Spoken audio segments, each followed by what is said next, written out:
அம்மா அப்புறம் மெயின்டெனன்ஸ் பண்ணுறது இல்லையா?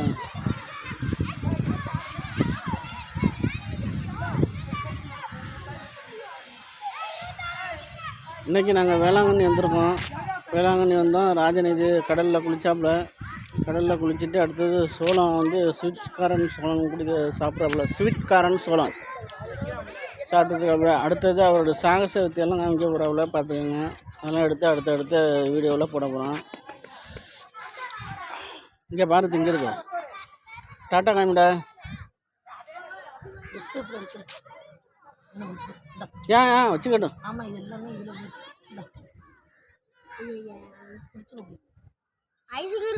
உளுந்துரண்டி அதுக்காக தான் அது வச்சுருக்கான். டிஷ் பேப்பரு அதுக்கு தான் கொடுத்தது. உளுந்துரும் அவன் போட்டுருவான். சரி.